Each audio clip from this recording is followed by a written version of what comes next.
په دې دوو ټکو عمل وکړئ. دا څه نه وم، دا نبی علیه السلام فرمایي اربح التجارت، ډېر ګټې واله تجارت ذکر الله، د الله یاد کول، او ډیر نقصانی تجارت ذکر الناس، د خلقو ذکر کول. مونږ چې کینو نو مونږ د خلقو با شروع کو، دا ډیر نقصانی تجارت ته ښه چې د خلقو خبرې کوي، دې کې بسان ذمہ دار راولي. او اربح التجارت ذکر الله، نپمن تجارت هغه د الله یاد دی. نو چې کینی نو د الله یاد کو، د مخلوق ذکر مکوه، د مخلوق صفت مکوه مړه، بس چې کینی نفمن تجارت په جبه د الله یاد کو. تاسو نپمن تجارت پیژنئ، نفمن تجارت ذکر الله، د مخلوق ذکر مکوه، د مخلوق صفتونه مکوه، ذکر الله، د الله یاد کوه. دا ګټمن دی، دا نپمن دی، دا ډیر قیمتي تجارت دی چې ته د الله ذکر شروع.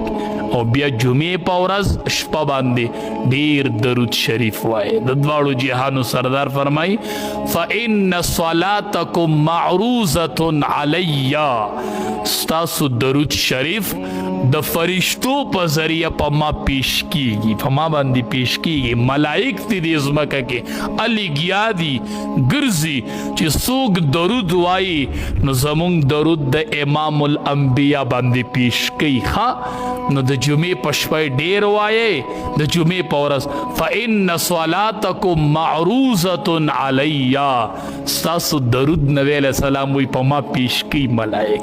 نو ښه نه ده چې جمعې په ورځ درود وای چې نن زما درود ملائک وسی او په امام الانبیا باندې پیش کی. د مخلوق صفتونه کې د مخلوق صفتونه پرې دی. ښه درود شریف ډیر کو او د الله یاد ډیر کو. بس مصیبت راځي 2 رکعات منځ 2 رکعات او 10 کو په مانځه ودرېږو، دا د انبیو سنت دی. ښه دا طریقه زده کړئ.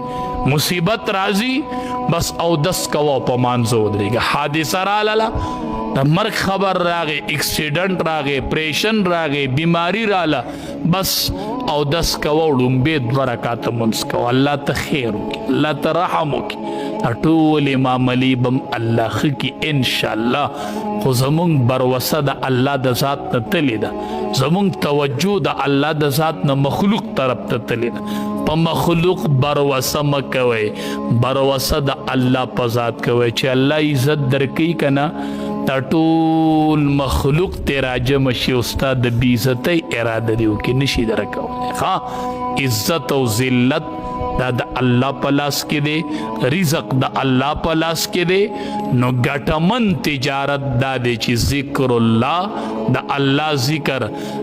ډیر نقصانی تجارت چې دی هغه ذکر الناس، د خلقو ذکر دی.